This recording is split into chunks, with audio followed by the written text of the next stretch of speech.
This is Tar Heel Talk, an in-depth look at the issues and people making news in North Carolina. Here's your host, Sonia Williams. According to a study by the Pew Research Center, more than 9 out of 10 teenagers have at least one social media account. That's Instagram, Snapchat, Tumblr, Vine, Twitter, and Facebook. And while much attention has been paid to the negative effects of social media, my guests today focus on the positive. The Social Institute is an organization that teaches teens, parents, and others how to positively navigate the world of social media. And joining me now is Laura Tierney, founder and president of the Social Institute, and Gail Marie, managing editor with the organization. Thank you so much for being with us. Thanks for having us. Now, Laura, your background and experiences have led you to create the Social Institute. You grew up with social media. You were a top-ranked field hockey player at Duke University, even played for the U.S. national team, and have had lots of interactions with professional athletes. So talk a little bit more about your background and how the Social Institute connects with that and how it all came together. Yeah, well, our work is, I'll say, it's a labor of love in many ways, and it's really based on us personally and professionally, navigating this world of digital and social. Gail and I both grew up with technology and social media in many ways, and when I had access to that power in my hands as a teenager, there was a lot of landmines to navigate, when you're 13 or 14 years old, and Facebook and Twitter and LinkedIn were all just coming out. And over the years, you weren't really getting the coaching that you necessarily needed. You had to figure things out for yourself. Mm-hmm. And that's really sort of the essence of what sparked the Social Institute. We started the organization a year ago when we started partnering with schools around the country, but the idea bloomed much before that, where mm-hmm. you were noticing your own peers, other athletes, other student athletes, right. More importantly, other teens that we didn't know how to navigate this world, and we were looking for coaches, mm-hmm. And we thought, man, how cool would it be if we could bridge that gap, between what we've learned over the years and what teenagers need to know these days. Right. And your approach is very unique. Instead of saying, don't do this, don't do that, you focus on the do's of social media. Yeah, that's right. We often compare what kids are asked to do on social media today with this particular situation. If you can imagine, you're asked to play a game in front of millions of people, and your coach tells you only how not to throw the ball, how not to catch it. This is definitely how you shouldn't score, and don't block it. Don't block any shots this way. Mm-hmm. And then you're told to go out onto the field and play the game with other people and win. Like, that's basically what we're doing mm-hmm. with our kids these days, is focusing on all the things they're not supposed to do, and then once they get out on the field with this device in their hands that literally connects them to millions of people, they aren't entirely sure what to do because we focus so much on the don'ts. And so that's what the Social Institute is all about, focusing on the do's and empowering them instead of scaring or intimidating them. Right. And you look at social media like a game. Yes. Yeah, we do. I mean, we'll tell the kids pretty quickly in our work with them, and I think it catches them off guard a little bit when you work with schools, and all of a sudden you say, don't think of this as something negative in your hands, a negative power. Think of it as a game, and like any game, you can lose or you can win. And we hear a lot in the news, about all the losses that can come from social media. Ruining your reputation, bringing down others, cyberbullying. Yeah. But our team, I think, really leans into this idea that there's this incredible positive flip side of social, and it's all about winning. And winning means strengthening your reputation while staying true to you. It means lifting up others. It means cyberbacking others when those are cyberbullied around you. Right. And there's all these positives that can come from it that we don't often hear about. And one of the phrases that I feel like really speaks to our work is a phrase the phrase, you can't be what you can't see. And so if these if these students are not hearing the positive side of social media, how are they expected to live into that, and use it positively? So, And you work primarily with middle and high school students. we do. Correct. We do, yeah. Mostly through 4th through 12th grade. But I think what really catches, the attention of these students is that we really enjoy and can work with their role models as well. So we'll work with elite athletes and others, as well as role models, including parents, and take those positive examples and pump them into our work and show the students, how their role models are using social media in positive ways. So again, it comes back to, you can't be what you can't see. So the more we can show these students, here's all the positive ways that your peers and others are using this technology. It's pretty powerful, and it resonates with the kids at the end of the day, which is the most important part. Right, absolutely. Now, you've put together the Social Institute's 5 social standards, and you share those with students. Let's go through them and kind of talk a little bit more about each one. I know the first one is protect your privacy like you're famous. That's right. Yep. So one of our favorite examples is Beyonce on Instagram. You'll notice she never takes photos with that that show her location. Where she is when she took the photo. She doesn't take photos or share photos of herself in front of her car with her license plate showing in the background, or you go look at her bio and minimal information is there. Now, granted, it's Beyonce, but think of yourself as Beyonce. Keep that stuff private. Right. It doesn't, not everyone needs to know that stuff about you. And you'd still have fun. I mean, she's incredible to follow, and the pictures are beautiful and creative, and she's engaging with her fans, and it doesn't diminish the potential of the tool or the connection that's possible. It's still as big as if, you did share all of those things, but yeah, protect it. You don't need to share all that stuff. That's a good tip. Another one is to play to your core. So there's one phrase that we will not ever use when working with kids, which is, we might often hear about it so much as adults, which is, you have a personal brand to you, and what is your personal brand like? And I think we believe at the end of the day, these students, they're kids, they're not brands, but they have, like any brand has a kind of an essence to them. It's what makes the brand unique, right?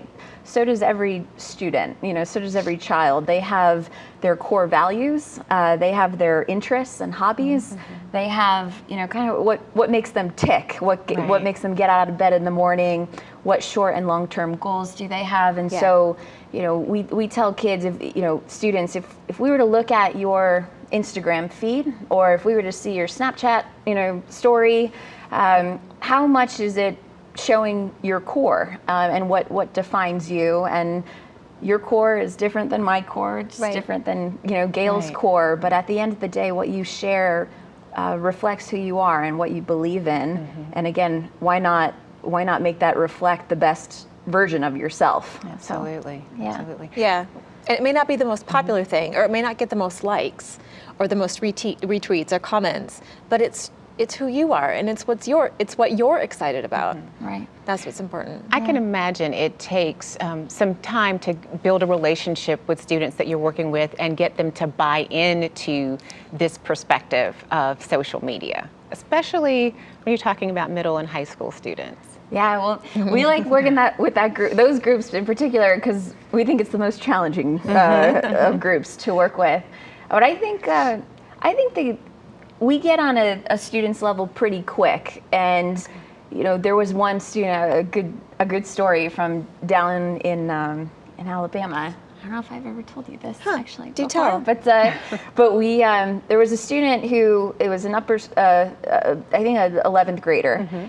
And he said he came into the assembly and he saw, it's going to be a talk about social media today. And he said true story, kind of laid back and reclined and, in his seat, and said that he was ready to kind of just almost take a nap through the session. And within about a minute, we're telling him, listen, you might hear social media as a thumbs down in your life. We're here to tell you it could be a thumbs up, and let's teach you how to use it in savvy ways. And for the next, the rest of the presentation, you speak their language. You show them real life scenarios, but how to positively navigate it.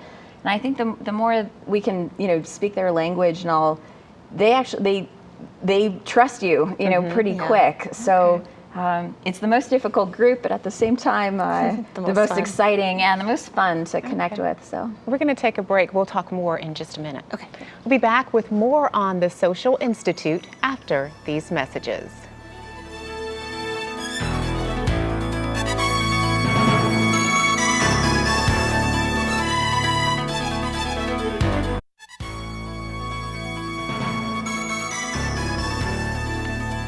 My guests today are with the Social Institute, an organization that teaches teens, parents, and others positive ways to navigate the world of social media. And with us again is founder and president Laura Tierney and managing editor Gail Marie. Now, before the break, we're talking about some of the 5 social standards that you have at the Social Institute, and we're on number 3, be a cyber backing champion. Talk about that and what that means. I'm throwing to you. Are you? Thanks. This one. I got it. So a very popular topic in the news when it comes to social media is cyberbullying. It's gonna be cyberbacking. Right. Once we get our hands on it. It's cyberbullying and how to combat it. We've got role models talking about different ways to combat it and how to respond to it and the damage it does to them personally and their families, and a lot of the tips that kids are given are ways to confront the bully or to block the bully or somehow to react to the bully, the person who's doing the bullying. And at the Social Institute, we say, back up the person who's been bullied. Show up there as a way to deflect the bully and the bullying. Back up, be a cyber backer, back each other up. It shows both, it helps the person that's been bullied, and it also eventually shuts down the bully, right? The person who's bullied is getting all the attention, not the bully. And it's just a great term. What can I say? Have you seen any examples, or what are some examples that you give to students to kind of show them how they can be a cyber backer? Sure. It can be the tiniest things. It can be if someone comments on someone's Instagram photo, like, your hair sucks, right? It's not mean, or it is mean, so you come in underneath it with a comment and say, actually, I really like your hair. I thought you looked great yesterday. Let's get together next time we see each other and talk all about hair because I think he's wrong. So just ways to have that social media presence and support the person who's being bullied. Right. We'll do focus groups with students to really ask them about real life, situations that they face, and the situation of, being on a group text that goes south, and the 3 of us are on a text, and I start bashing on someone, and you guys don't know what to do about it. Middle schoolers say that they will experience that situation nearly every day, and they need to. They don't know what to do in times like that. So again, we kind of, if something like that were to happen, I learned this personally, and I know many other athletes did in sports growing up, but like you have a friend's back, and sometimes your voice is the strongest in that situation. So we, again, bridge that to, it's no different when you are typing and click send to have someone's back that way. So but it's almost even more powerful, just like the bully is more powerful on social media because of the eyeballs it gets. Your backing is more powerful. Right.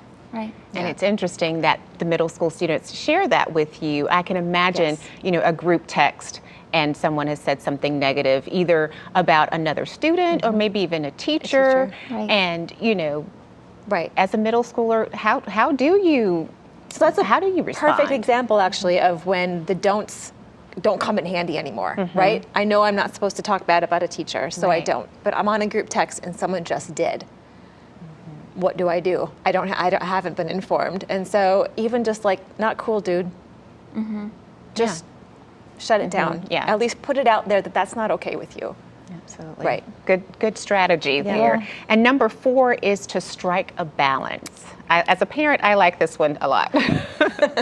Well, that was inspired by this idea. And by the way, that goes for students and adults. Yes. And all of us who might have our phone down, or our head down at our phones. But that was inspired by, again, just this idea of, looking up and experiencing the world, and a lot of good things can come from technology. And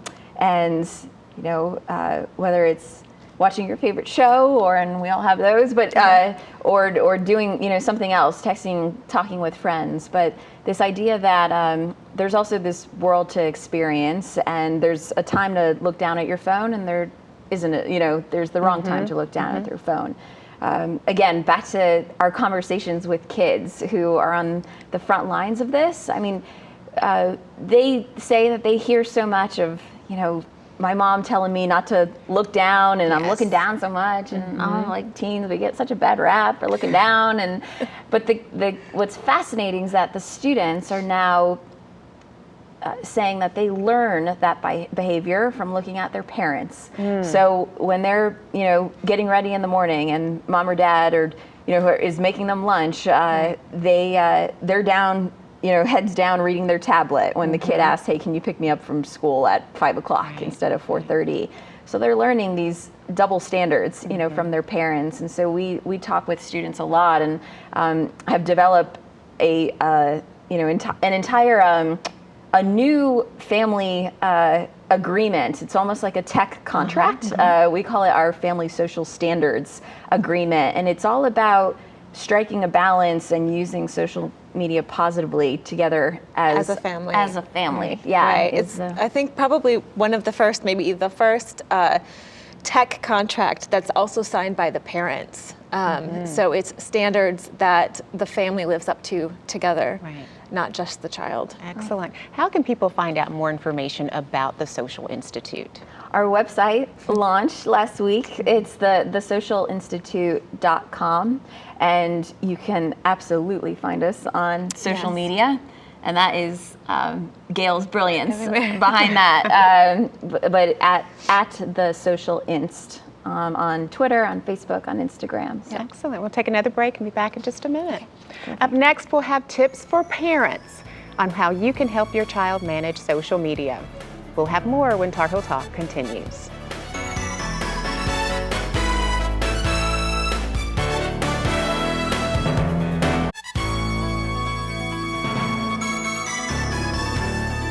Welcome back to Tar Heel Talk. I'm Sonia Williams. Today's show is all about social media and a local organization that teaches teens, parents, and others positive ways to navigate it. And with us again is Laura Tierney, founder and president of the Social Institute, and Gail Marie, managing editor for the organization. Before the break, we're talking about those 5 social standards that the Institute has. We have one more to cover. Number 5 is to build a strong team. What does that mean? It means who you follow on social, right? Like, you can't be what you can't see, and what fills your feed every day is what you see, whether it's Twitter, or Snapchat, or Instagram, or who shows up inside House Party, whatever it is that you're using, that's your team, both who you follow and who's following you. And so it's controlling that and making sure that you are following people who cyberback each other, who play to their core, who use social media positively, so you have a mirror to look into and to emulate. Right. Yeah. And you work with schools all over the country, but you have developed a full commitment from a local school to kind of work with their students over the next 3 years? Yes, we have. We partnered with Ravenscroft School here in Raleigh, and I mean, kudos to them, because I see them as a trailblazer in this space of saying we don't want to scare our kids anymore. Instead, how can we equip them to be social in the 21st century and learn, this device and these platforms in a positive way. So we're working with our middle school, we're working with our upper school.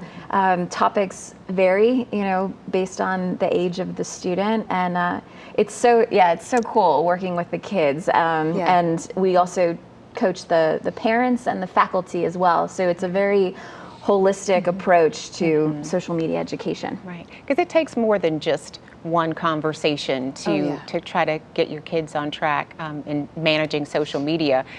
And along those lines, as a parent, I am overwhelmed, don't know how to use Snapchat. What tips do you have for parents who are not so digitally savvy? Yes.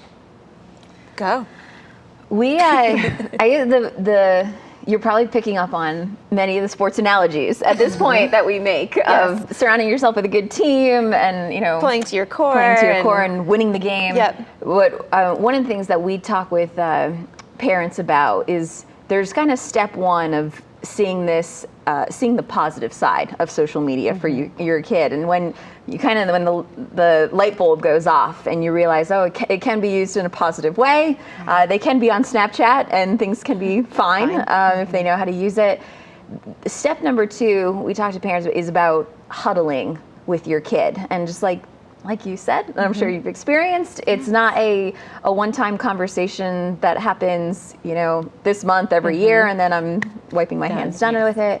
It's something that's ongoing. And when we say huddle, huddle with your child or your children, it's about what apps they're using, who are they following, especially middle school age, right? And as they get older, it's what my parents, thankfully did growing up, but they just talk to you about different scenarios, hypothetically, that you could find yourself in. And I think as a student, it makes you think a little bit ahead of the game, where if I was ever in that scenario, if I was in a group text that went south, what would you say? If you had a loss and you were really upset after a huge championship game, what would you tweet?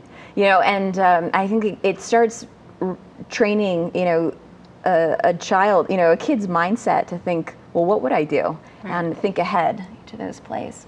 As a parent, should you follow your child on social media? I know a lot of times teenagers want to block their parents, but is that something that you should do? That's something we actually address on thesocialinstitute.com. It's one of the first articles that went up, and it was should I follow my child on Instagram? And we say absolutely, and they should be following you, seeing what you post and how you comment and what you write about and the hashtags you use. You should be their role model. So absolutely, what you shouldn't be doing is commenting on their posts. That's the worst. Okay. Liking do their not posts. comment. Don't comment. Okay, so don't comment on it and don't like it. Don't like it. Okay. But follow them and let them follow you in return. We actually talk about commenting on social media to something your kid posts as your kid and their friends go to the mall and they're at the food court eating and you come up with your tray of Kung Pao chicken and whatever and sit down next to them and they're like, what are you doing? That's what you just did when you commented on their Instagram photo. Okay, so follow them, but don't comment or post. Kung Pao chicken. We have about a minute left in the program. Any last minute tips, any final tips you want to leave with our viewers about social media? Well, when it comes to parents, what Gail and I we're so excited about is we've been getting feedback from parents of, these tips are great. I want more of them. I want more of the real life scenarios that my kid is probably facing. Right. So we are launching a online tool come August of this year, where parents can join something we're calling the social locker room. And it's where parents help their kids win at social media. We have all the insight and all the scenarios that your child could face. We know all the newest apps they're joining. We're now inviting parents to come, coach this game with us. And it's opening in August. So we'll have to We can't wait. Check on your website Do. and certainly find out more information. Laura Tierney, Gail Marie, thank you both so much for the work you're doing, and thanks for being with us today. Thank you. Thank you. That's it for this week's Tar Heel Talk. To comment on this or other episodes of the show, follow us on Facebook or like us on Instagram. I'm Sonia Williams. Thanks so much for watching. We'll see you again next week.